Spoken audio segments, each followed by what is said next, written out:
Before me, there was a man who did not fear kings. In an age when kings bowed before idols carved by human hands, and the people, little by little, forgot the name of the one who had delivered them,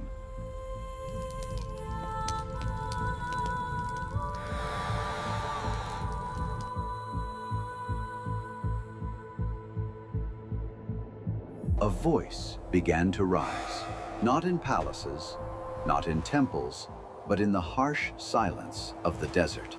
It was a voice like distant thunder, carrying authority, as if heaven itself had chosen to break the silence. Elijah, the prophet of fire. He did not seek approval, he did not fear kings, and he did not compromise truth. Before a corrupted nation, Elijah became like a line drawn in the sand. On one side, the living God. On the other, everything that had replaced him. He confronted kings, he challenged false prophets, and he cried out to the heavens until the impossible happened. On the heights of Mount Carmel, before the eyes of a divided crowd, he lifted his voice, and fire answered. Flames descended from heaven as a divine response. They consumed the altar, the water, even the stones, an undeniable sign that the God of Israel still reigns. But Elijah's journey was not built on visible miracles alone.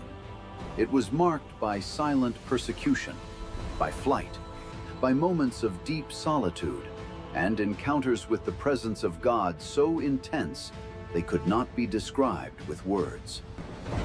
And when his mission reached its peak, he did not taste death like other men. There was no tomb, no mourning. There was fire. A chariot of flame cut through the heavens. Horses like living fire crossed the horizon, and Elijah was taken, alive, beyond human reach, into eternity.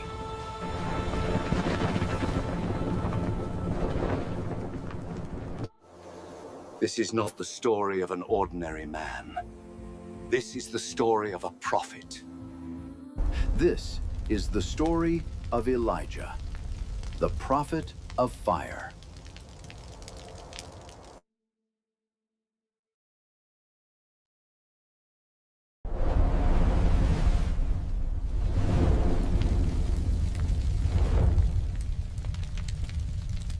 The land of Israel had been plunged into darkness, spiritual darkness. Its streets, which once echoed with praises to the living God, were now contaminated. Altars dedicated to Baal sprang up like scars on the land. The incense no longer rose to heaven in honor of Jehovah, but mingled with distorted chants, profane dances, and rituals that had nothing holy about them.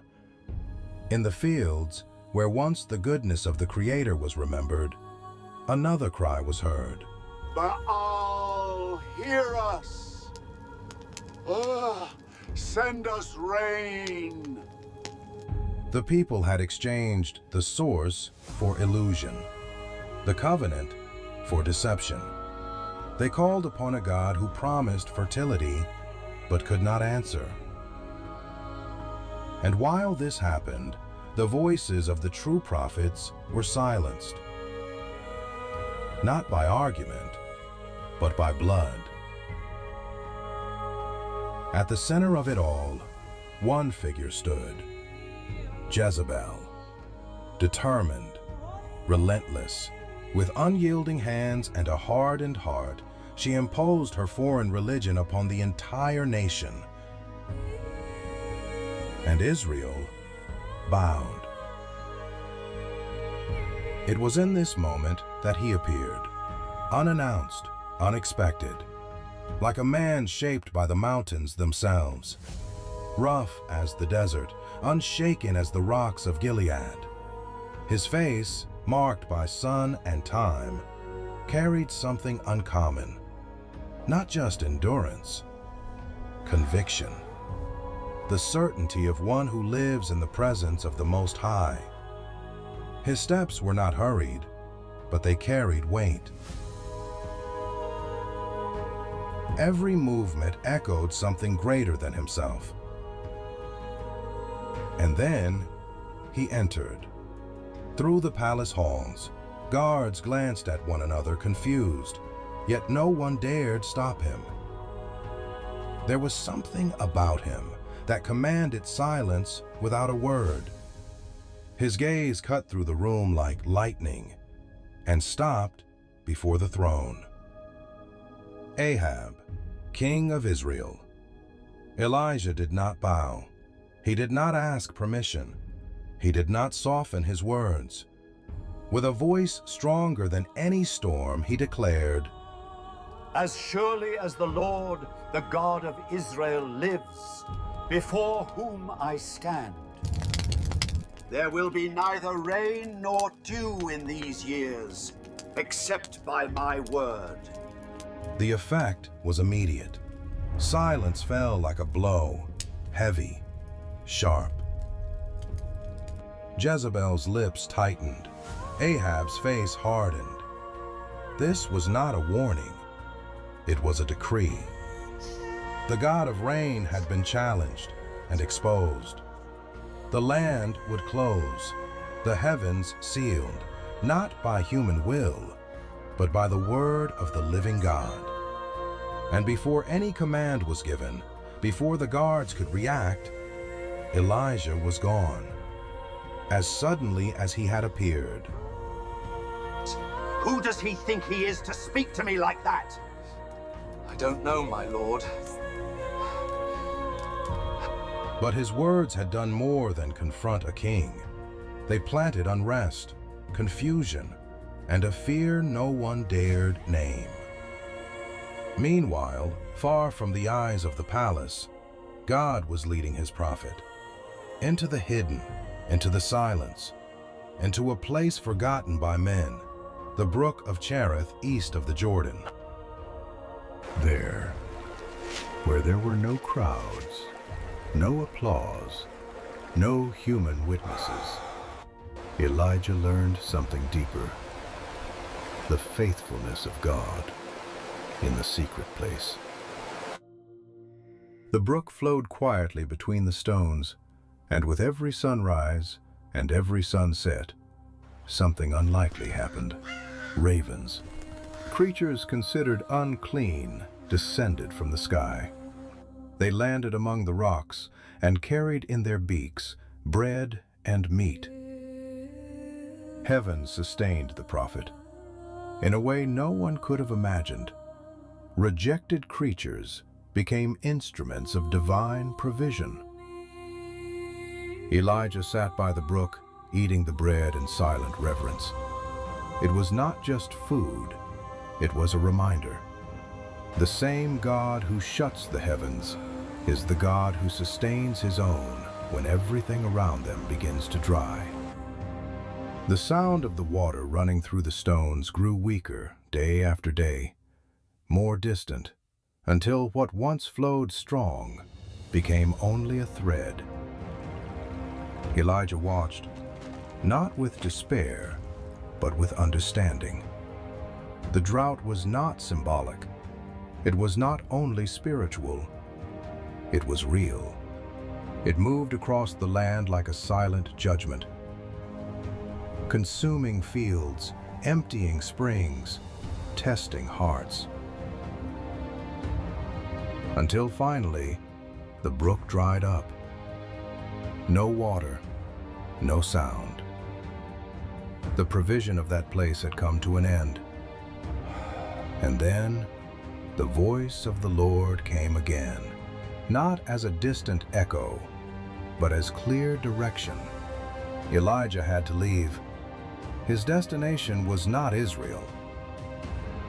It was Zarephath, a foreign land, Sidon, the very place from which Jezebel had brought the idolatry that corrupted the nation. God did not send him to a king, not to a priest, not to a powerful man, but to a widow, poor, unknown, and, by every human measure, unable to sustain anyone, much less a prophet. When Elijah arrived, the scene was simple, almost silent. At the entrance of the village, he saw her, bent over, gathering sticks, the last ones.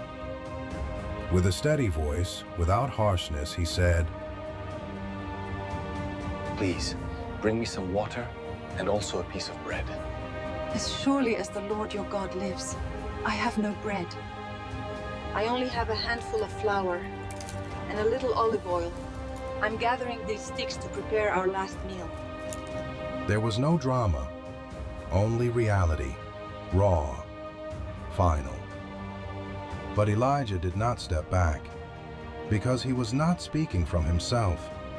Something greater carried his words. Do not be afraid. Those 3 words broke the weight of that moment. Do as you said, but first, make me a small loaf of bread, and then some for yourself and your son. For this is what the Lord says: the jar of flour will not be used up, and the jug of oil will not run dry, until the day the Lord sends rain on the land. Time seemed to stop. The wind fell silent. The quiet became almost tangible. She stood before a choice, between what she could see and what had been spoken, between the logic of scarcity and the possibility of a miracle. Her hands trembled, but she obeyed. And in that silent act of faith, the impossible began. The jar never became empty. The jug never ran dry. Day after day, when her hand reached into the flour, there was still more. When she poured the oil, it flowed.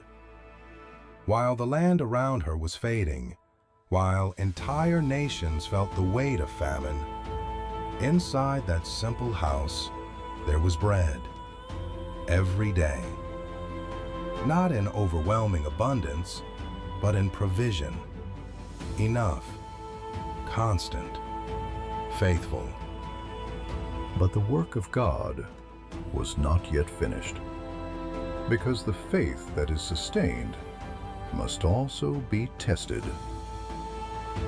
The widow's son fell ill, suddenly, severely, until his breath stopped.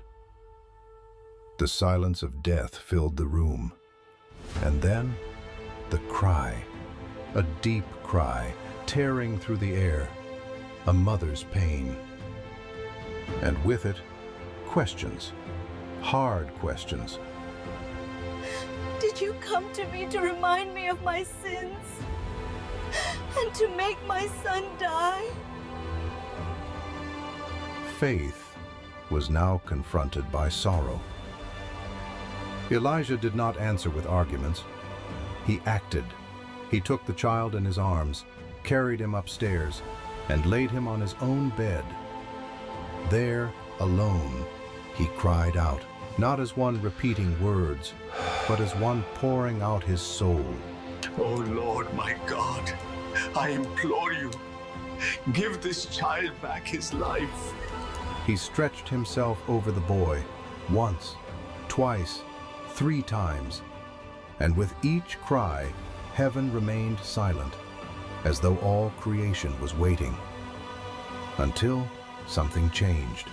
The lifeless body responded. Breath returned. The chest rose. Life came back.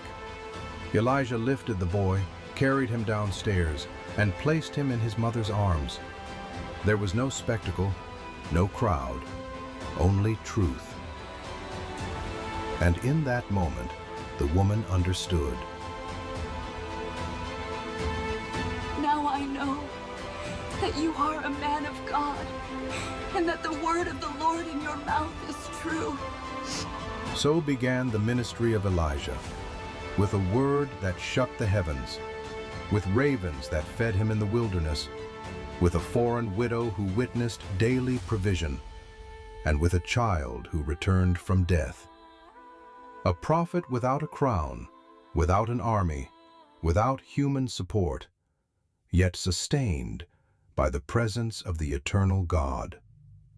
Because when everything around seems to fall apart, God remains faithful, sustaining those who trust in him.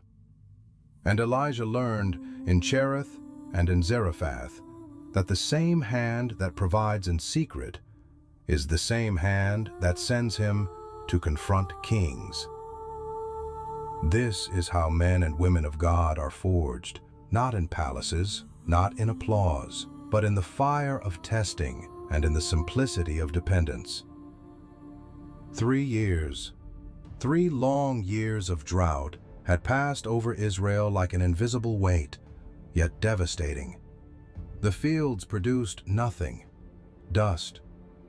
The rivers no longer flowed, only cracks split the earth. Cattle staggered and fell beneath the relentless sun. The sky remained closed, still, silent. Baal, the god who claimed to control the rain, said nothing.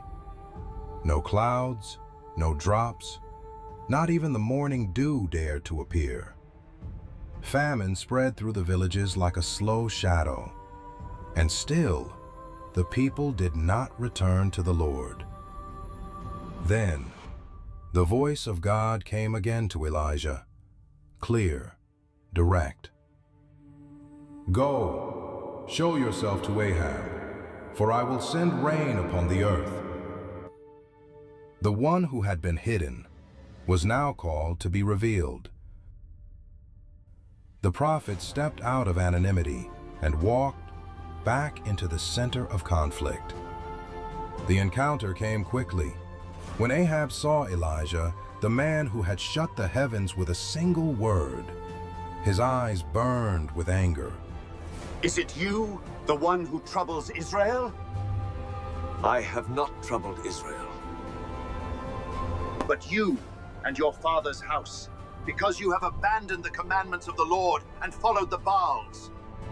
This was not just accusation, it was revelation. And then Elijah issued the challenge, a challenge that would echo through generations. Gather all Israel, and gather on Mount Carmel, the 450 prophets of Baal, and the 400 of Asherah. There, before everyone, it would be decided, who is God? The day came, and like an unavoidable call, the people ascended. From cities, from villages, from dry fields. Men, women, elders, all gathered to witness something that could not be ignored. The prophets of Baal arrived in grandeur, ritual garments, confident eyes. They moved with the certainty of those who believed they were in control. And Elijah stood alone. No army, no support. Just one man before a multitude. But when he rose, it was like a lion among men. How long will you waver between two paths? If the Lord is God, follow him. But if Baal is God, follow him. The people remained silent. No answer, no reaction. Their indecision was visible. 2 altars were prepared, one for Baal, one for the Lord. No human fire, no tricks, no interference. The rule was clear. The God who answers with fire, he is God. The prophets of Baal began, from early morning, crying out, "Baal, answer us!" Their voices echoed through the mountain. They danced, they leaped, they circled the altar in frenzy. Hours passed. The sun rose higher, burning their skin. But no answer came. At noon, Elijah spoke, and his voice cut through the air. Shout louder. Perhaps he's thinking. or busy, or traveling.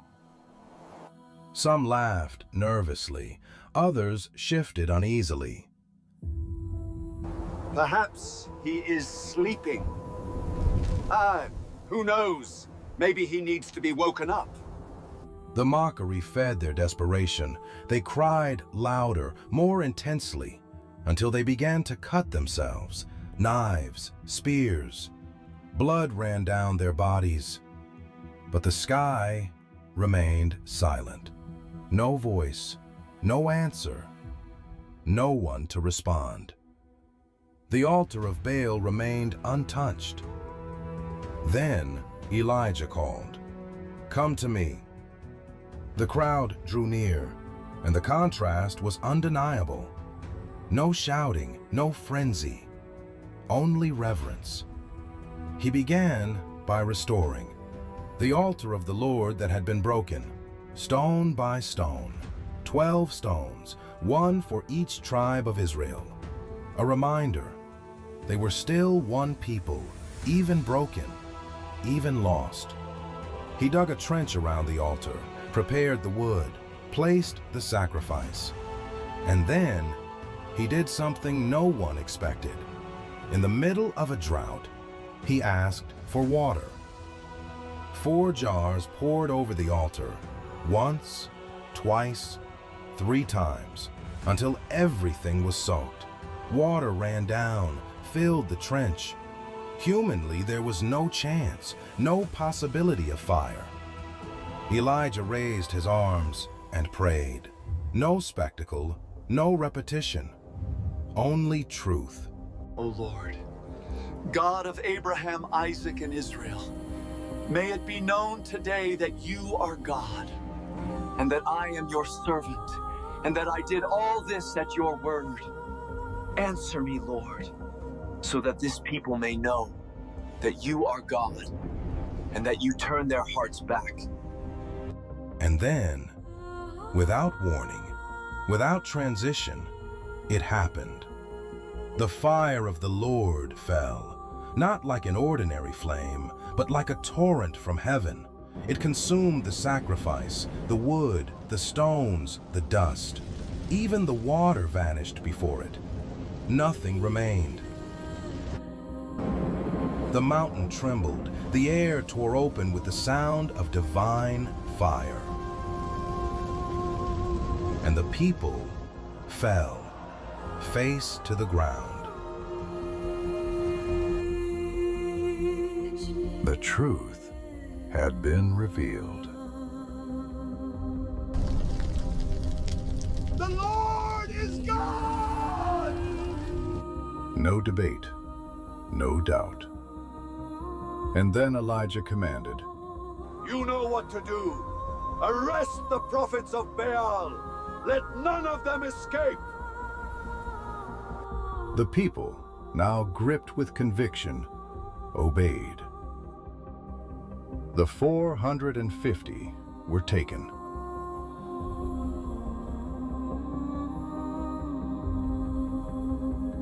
Led down from the heights of Carmel to the valley, to the brook Kishon, which on that day was nothing more than a dry bed. There, Elijah executed judgment, not as revenge, but as obedience to the law. A judgment against those who had corrupted the nation and led the people into apostasy. Idolatry had been exposed. Truth had fallen in fire, and Israel had witnessed it. But something more was still to come. Elijah did not stop there. While the echo of fire still seemed to linger over Mount Carmel, he climbed higher, alone, away from the crowd, away from the noise, away from visible victory. At the summit, he fell to the ground, face down. There was no celebration. There was intercession. Because the same God who answers with fire is the God who sends rain. Elijah began to pray, Not once, not quickly, but with persistence, with perseverance, with faith. 7 times he sent his servant to the horizon. The same God who sent fire will send us rain. Go and see toward the sea. The servant went, looked, and returned. Once, twice, 3 times, 4, 5, 6.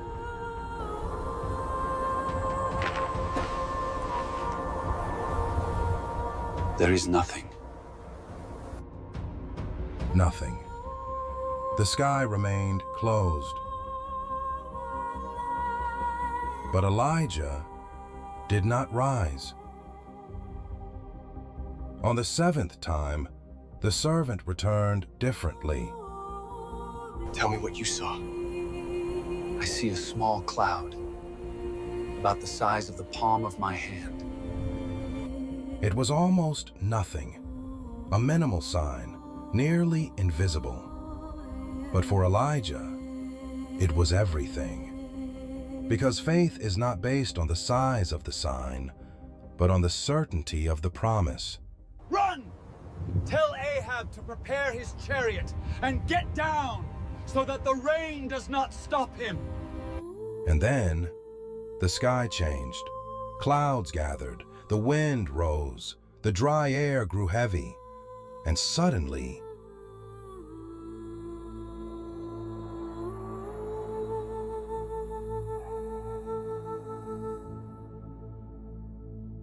the rain fell, strong, abundant, unstoppable. The dry ground began to drink again. The fields received life. The silence of drought was broken by the sound of rain. But that rain was more than water. It was restoration. It was answer. It was grace after judgment.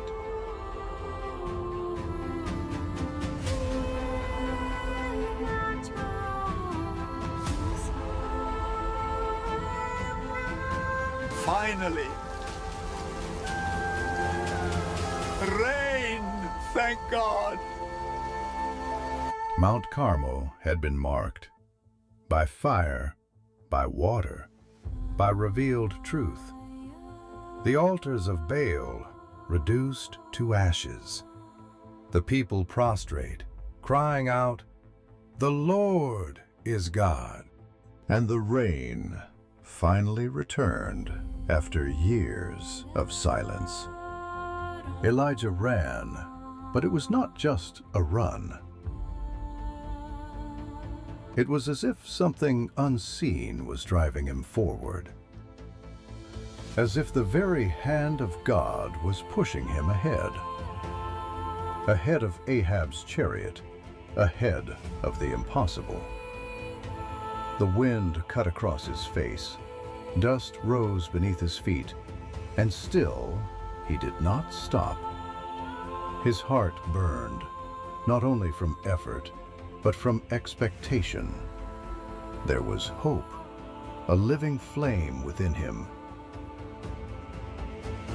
Perhaps now, after the fire fell from heaven, after the people bowed, after the rain broke the drought, perhaps now everything would change. But when he arrived, when he passed through the gates of the palace, the atmosphere was different. Heavy, cold. As if the presence that filled Mount Carmel was not there.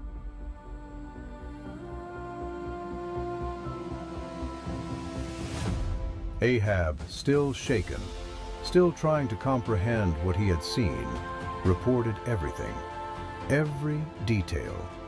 The rebuilt altar, the water poured, the fire from heaven, the people falling face to the ground, the prophets slain, the rain returning to the dry land. But as he spoke, another presence filled the room. Jezebel listened, and her eyes did not reflect repentance, They burned, not with heavenly fire, but with fury. Like living embers, fed by wounded pride, she would not bow, not to a prophet, not to a sign, not even to God himself. That defeat would not go unanswered. Without hesitation, she sent a message, direct, without symbols, without metaphor. It was a sentence. A messenger departed at once, carrying words that did not hold only threat, but death. Take this message to him. May the gods punish me, and punish me with all rigor, if by tomorrow, at this hour, I do not do to you what you did to them. Yes, my queen. This was no rumor, no politics. It was personal, direct, final. A sentence against Elijah's life, and he heard it. And in that moment, something changed. The man who had confronted kings, who had faced crowds, who had called fire from heaven, now felt something different. The weight. Not the weight of the mission, but the weight of the soul. The pressure, the pursuit, the silence after the miracle. His heart raced, his knees weakened. The exhaustion that had been hidden rose to the surface.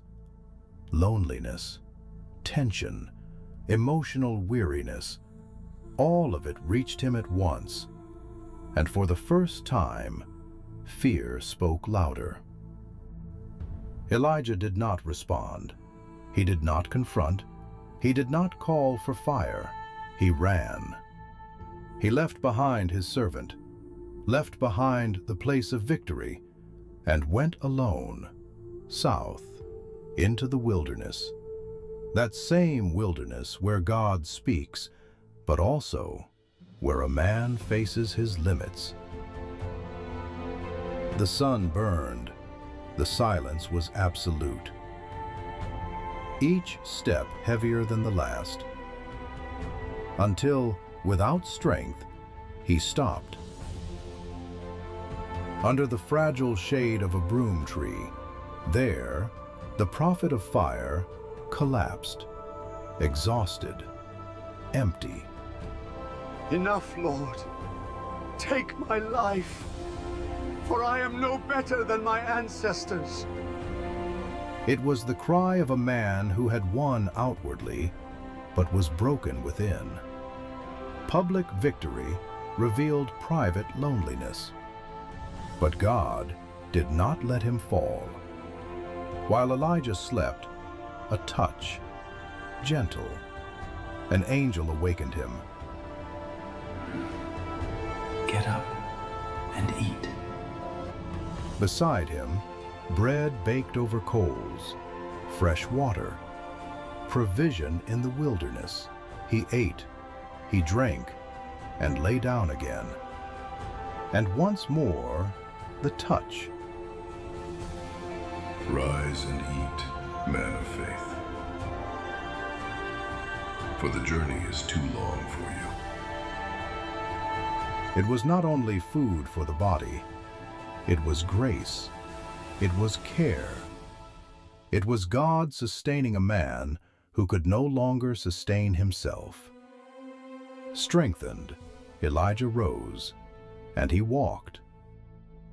One day, then another, and another, until days became weeks, 40 days, 40 nights, until he reached the mountain of God, Horeb, the place where heaven and earth seemed to meet.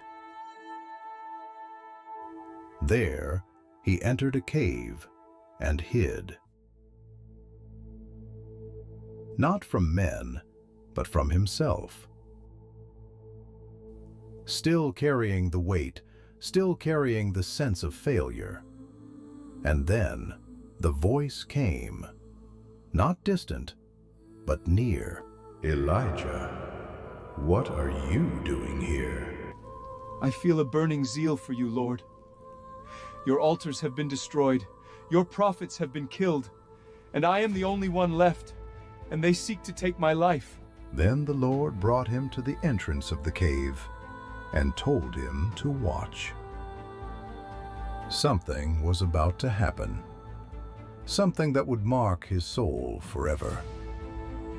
First came the wind, violent, relentless, tearing through the mountains, shattering rocks, sweeping everything in its path. The sound was deafening. But the Lord was not in the wind. Then the earth shook. An earthquake shattered the ground. The earth split open. The stones broke apart, as if creation itself was collapsing. But the Lord was not in the earthquake. Then came the fire. Intense, consuming. The flames danced as they had on Carmel, like a living altar. But the Lord was not in the fire. And then, after the chaos, after the noise, after the force, came silence. And in the silence, a whisper, soft, gentle, almost imperceptible, yet impossible to ignore. It was not a sound that frightened. It was a presence that surrounded, a voice that did not crush, but restored. And in that moment, Elijah understood. The wind, the earthquake, the fire. These were how man imagines God. Power, strength, judgment, visible greatness. But God was revealing something deeper, that He is not found only in what impresses, not only in what destroys, not only in what shakes the earth, but also in what speaks to the heart. When Elijah heard the whisper, he stopped. His entire being responded. Without seeing, he knew God was there. Not in the wind that tore the mountains, not in the earthquake that shook the earth, not in the fire that consumed everything, but in what is barely heard, in what does not force, but invites. Then Elijah covered his face with his mantle, not out of fear, but out of reverence, and he stepped out. Every movement was different now, slower, more aware. There was the true presence of God, not in violence, but in a tenderness that transforms the heart. And there, a silent truth was established. The power of God does not always come with noise. Sometimes it comes as a whisper, intimate, personal, deep. Once again, the voice asked, "What are you doing here, Elijah?" And once again, the prophet opened his soul. No masks, no strength, only truth. The loneliness was still there. The pain was still there. But now, God was there too. And then, the answer came, not as rebuke, but as direction, as hope, as restoration. You are not alone. Those words echoed beyond the moment. There were, and still are, 7,000 in Israel who have not bowed down to Baal. 7,000. While Elijah believed he was the last, heaven had already preserved a remnant, faithful, silent, unshaken. And more than that, there was still a mission. You will. And each word seemed to rekindle something within him. You will anoint kings. You will overthrow empires. You will execute my judgment. But then, something even deeper. You will raise up prophets. The voice wasn't just restoring the present, it was building the future. Call Elisha, son of Shaphat, a name that until then meant nothing, but which carried continuity. He will inherit your mantle. The mantle, a symbol of authority, of calling, of legacy. Elijah had asked to die, but God was multiplying his life. His ministry would not end there. It would continue through another. The flame would not go out. It would be passed on. The prophet who thought he was alone discovered that heaven was already moving, preparing successors, organizing the unseen. And what began with fire on Carmel would not end in the silence of the desert. It would continue beyond him, far beyond. But while heaven was setting its plans, on earth, another story was unfolding. Ahab, a man of palaces, of wealth, of power, set his eyes on something small, a vineyard, beside his palace in Jezreel. It belonged to a simple man, Naboth. But that vineyard was not just land. It was inheritance. It was identity. It was promise passed down through generations, a sacred symbol of belonging. Ahab desired it, as if it were ordinary, as if everything could be bought. He offered exchange. He offered value. But Naboth answered, firm, unshaken. So, you accept? Not my king. May the Lord forbid me from giving you the inheritance of my ancestors. It was not stubbornness. It was faithfulness. Faithfulness to the law. Faithfulness to the covenant. But Ahab did not understand. He returned to the palace, angry, defeated, like a powerful man unable to deal with a no. He lay down, turned his face to the wall, refused to eat. The king of Israel, reduced to the silence of frustration. And then Jezebel entered. And when she saw him, her eyes showed no compassion. They showed contempt. Are you the king of Israel? Then get up, eat and be merry. I will give you Naboth's vineyard. But what she offered was not a solution. It was a crime. Jezebel acted without hesitation, without conscience. Letters were written in the name of the king, sealed with authority, sent to the leaders of the city. And the order was clear: a staging, a fast, an assembly, an accusation. Naboth would be placed in the spotlight, not to be honored, but to be condemned. Two men, wicked, would be the witnesses, false, and the lie was proclaimed as truth. It was him, that man. He blasphemed against God and against the king. He deserves to be punished. The crowd reacted, not with discernment, but with fury, driven by power. They dragged Naboth outside the city, and there, under the weight of stones, life was taken. Silently, unjustly, definitively. Jezebel received the news without emotion, without guilt, only efficiency. Rise, my king. Take possession of Naboth's vineyard, which is now yours, for he is no longer alive. The king went down, confident, to take what never belonged to him, not knowing that heaven had already responded. Elijah was coming, the man of the wilderness, of the rough mantle, of the cutting word. He appeared in the vineyard, and his presence interrupted the moment, like thunder in an open sky.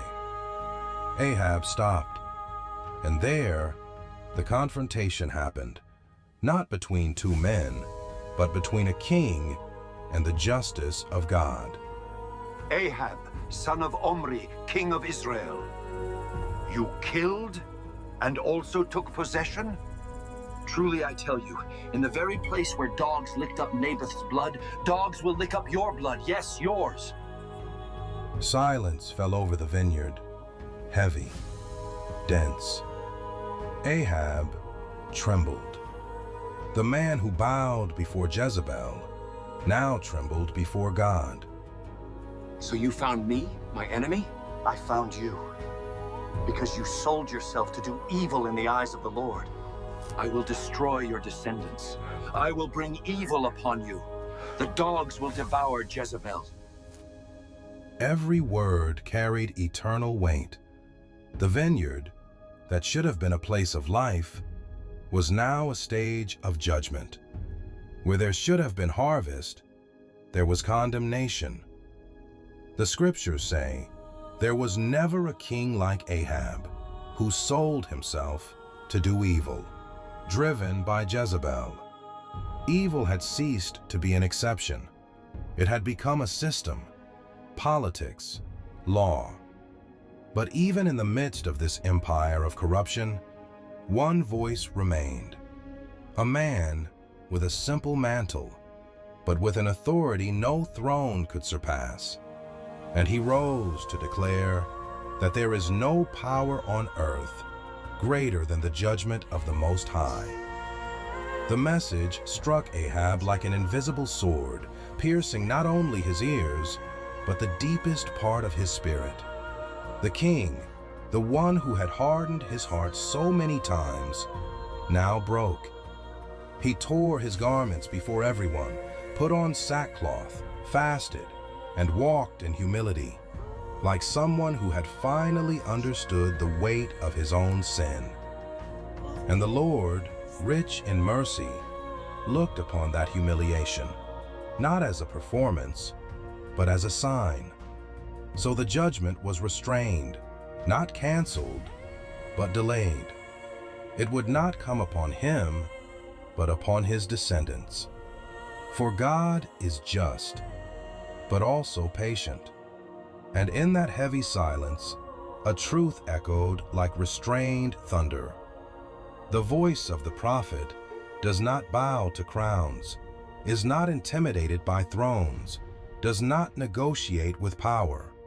When kings corrupt themselves, God raises voices, voices that tear through comfort, that expose sin, that remind that the earth does not belong to men, but to the Lord.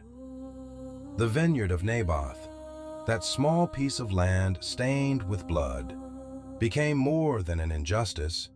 It became a testimony, an eternal sign that no act of violence goes unnoticed, that innocent blood cries out and is never forgotten in heaven. Time passed, and as so often happens in history, a new king arose, but not a new heart. After the death of Ahab, his son Ahaziah took the throne, and with him came the repetition of the same errors, the same idols, the same crooked paths, the same provocation against the God of Israel. It was as if the lessons of the past had been buried with the dead. Then, on an ordinary day, without warning, destiny reached him. Ahaziah fell from the window of his room in Samaria. The impact was violent. His body was broken, fragile, on the edge of death. And in that moment, when any man would seek heaven, he looked to the wrong place. Instead of crying out to the Lord, he commanded, Go and consult Baal-zebub, the god of Ekron. Ask him if I will recover. It was not just a decision, it was a defiance, a direct insult to the living God. The king of Israel, called to lead the people in truth, now sought answers from a foreign idol. But before those messengers reached their destination, heaven had already responded. The angel of the Lord spoke to Elijah, and the prophet, once again, rose, without hesitation, without fear. He intercepted the messengers on the road and declared, Is there no God in Israel? Or why do you go to consult Baal-zebub, the god of Ekron? Then take this message to the king. You will not get down from the bed you climbed onto. You will surely die. The messengers returned sooner than expected, and when he saw them, Ahaziah questioned them. And they told everything, every word, every detail. They described the man who had stopped them on the road, a man covered with hair, with a leather belt around his waist. And when he heard, the king's face tightened. He knew there was no doubt. It's him, it's him. It's Elijah the Tishbite. Who does he think he is? Call the captain of the royal guard. The same voice, the same prophet, the same God. Consumed with anger, he sent a captain with 50 soldiers to bring Elijah by force. They found him on the top of a hill, sitting, still, like a man who had nothing to flee from. Elijah, man of God, the king commands you to come down immediately.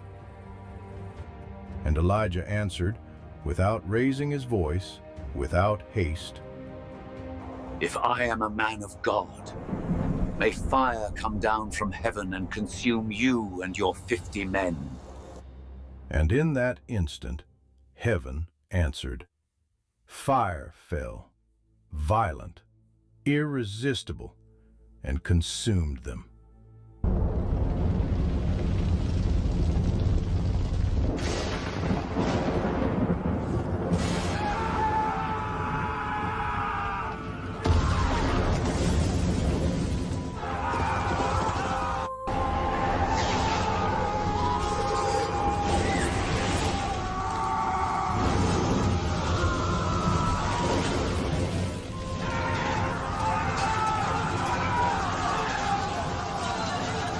But the king's heart still had not learned. A second group was sent, harsher, more arrogant. Elijah, man of God, come down right now. The king of Israel commands you to come with us. And Elijah, with the same firmness, answered again. And the fire fell once more, like a seal from heaven.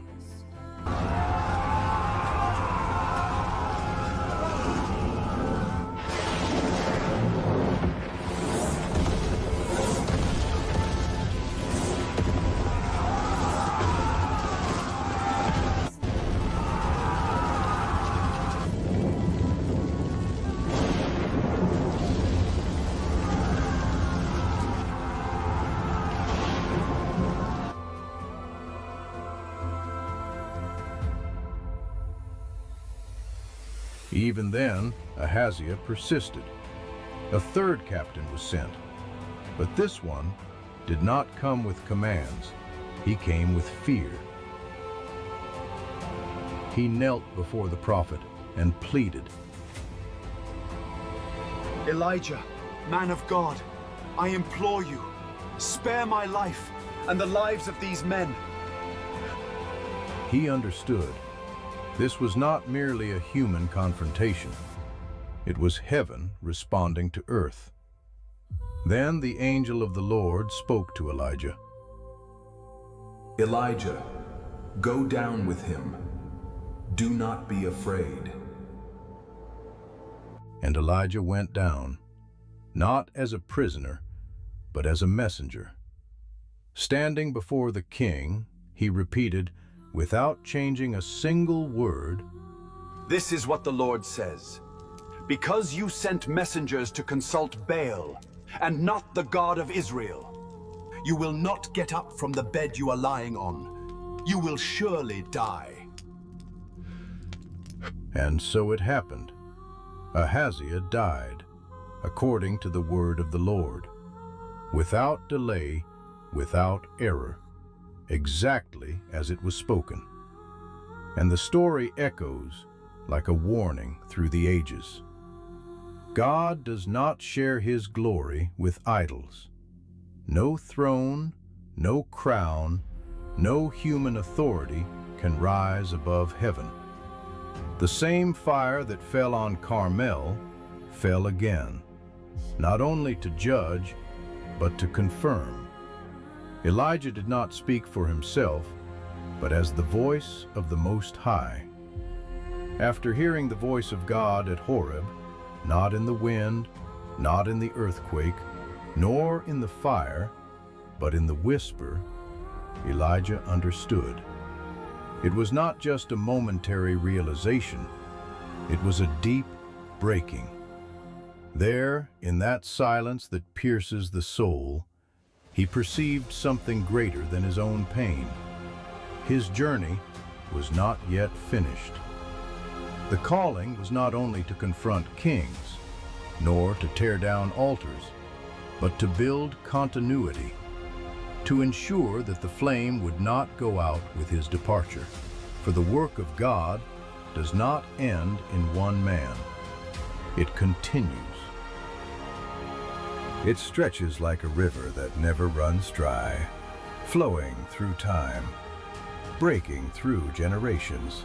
And in that silence, heavy with purpose, a mission was given to raise successors, men who would not only hear, but carry the weight of the presence, men who would sustain the flame when his voice would fall silent.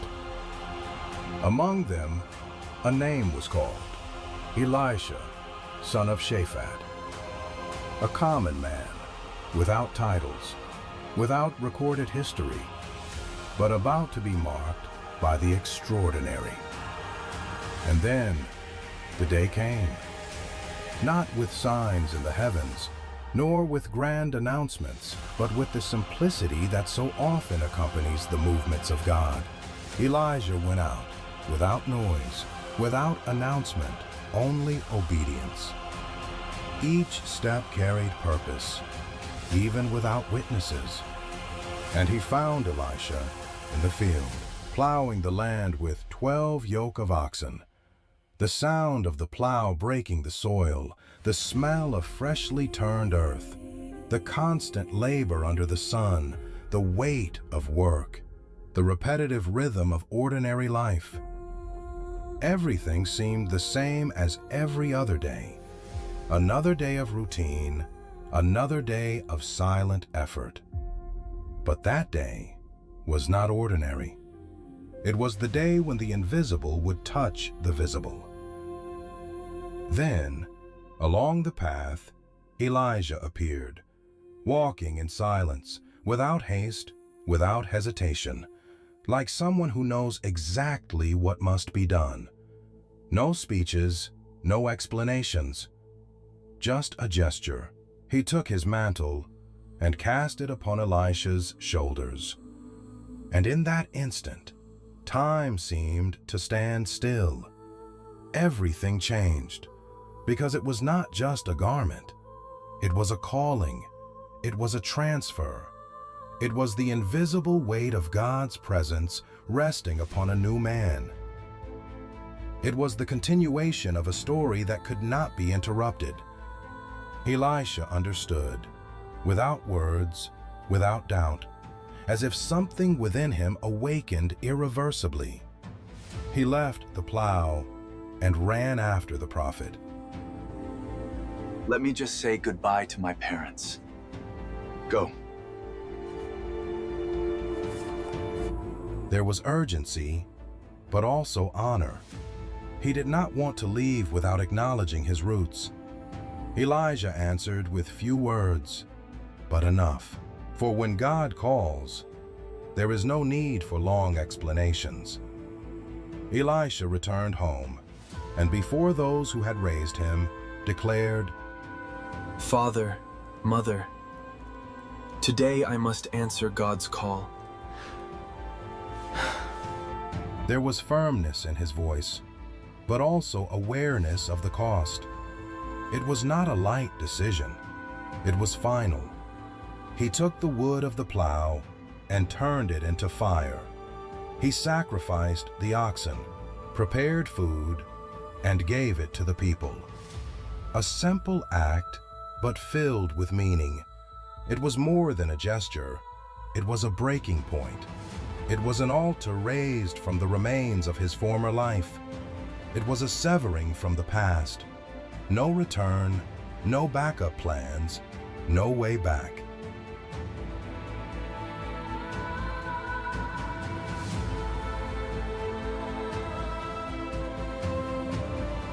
And from that day on, Elisha walked beside Elijah, not only as a disciple, but as a man in process, learning, observing, serving, absorbing not only words, but the spirit of the mission.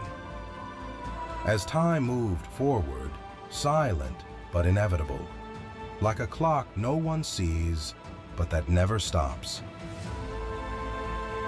Until the day came, the day when heaven would come to take him. They departed from Gilgal, walking together.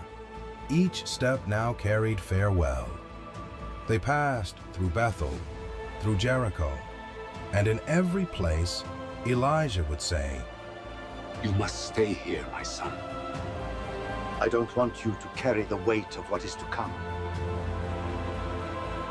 as if testing him, as if preparing him, as if deep down trying to spare him.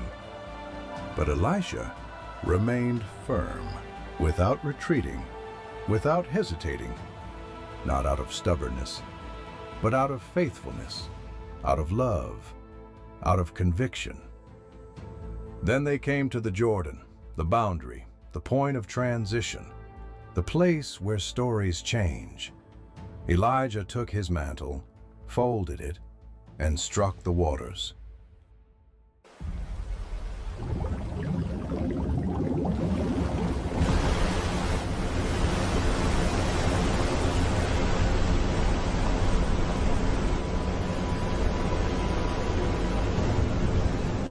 The waters parted, as if recognizing the authority of that act, and both crossed on dry ground, like in ancient days, like a living echo of the God who does not change, now repeating before new eyes. On the other side, the moment came. The silence grew heavier.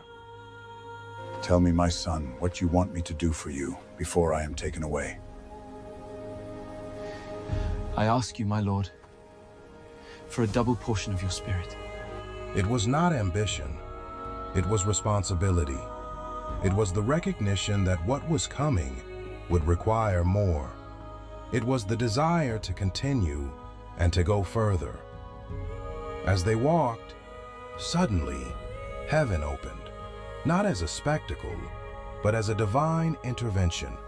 A chariot of fire with horses of fire came down between them, separating master and disciple.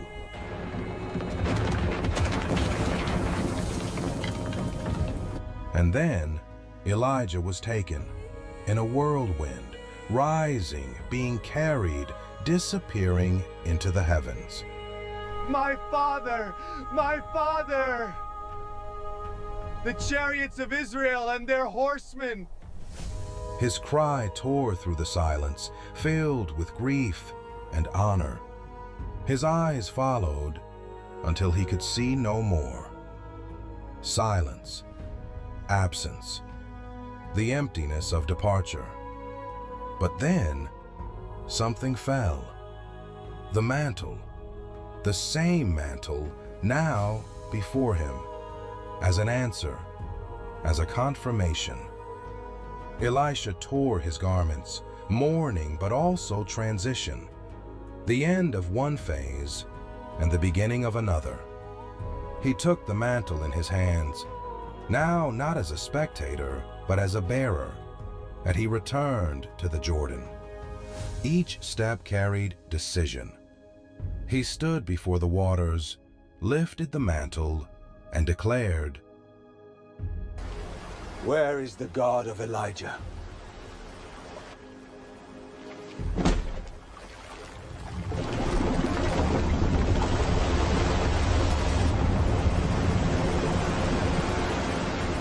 They parted again, because it was never about Elijah. It was about God. And he crossed, no longer as a servant, but as a prophet. The sons of the prophets watched from a distance, witnesses of a moment unseen by natural eyes, and they recognized it. The spirit of Elijah now rested upon Elisha. Thus began a new story, a new season, a new voice. For God does not choose only the strong, nor the most prepared. He chooses the available, those who are willing to leave everything, to obey without reserve. Elisha left the plow and began to divide rivers, not by his own strength, but by obedience. The mantle that fell upon him was not just a garment, it was the beginning of a life marked by the presence of God. Elijah, the prophet of fire, was taken into heaven, but the fire did not go out, because the mantle was passed, and in the hands of Elisha, a new era began.